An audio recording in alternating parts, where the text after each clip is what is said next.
ఒక ప్రశాంతమైన చెరువు దగ్గర ఒక బాతు అమ్మ తన చిన్న పిల్లలతో ఉండేది. వాటిలో ఒక చిన్న బాతుండేది. పేరు చిన్ని. చిన్ని చాలా బలహీనంగా ఉండేది.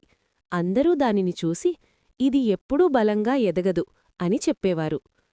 ఒకరోజు పెద్ద తుఫాను వచ్చింది. గాలి బలంగా వీచింది. వర్షం కురిసింది. చెరువులోని నీరు ఉప్పొంగింది. చిన్నిబాతు పిల్లలు భయంతో వణికిపోయాయి.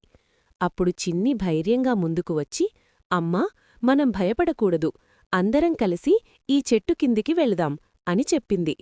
అది చిన్నదైనా తన సోదరసోదరీలను ఒక్కొక్కరినీ తీసుకెళ్లి సురక్షితంగా చెట్టు కిందకు చేర్చింది. చివరగా తన అమ్మను కూడా సహాయం చేసింది. తుఫాను ముగిసింది. అందరూ సురక్షితంగా ఉన్నారు. అప్పుడే అందరికీ అర్థమైంది, చిన్నదైనా చిన్ని ఎంతో ధైర్యవంతురాలు. అమ్మబాతు ప్రేమగా చెప్పింది, శరీరం చిన్నదైనా మనసు పెద్దగా ఉంటే ఏదైనా చెయ్యగలం.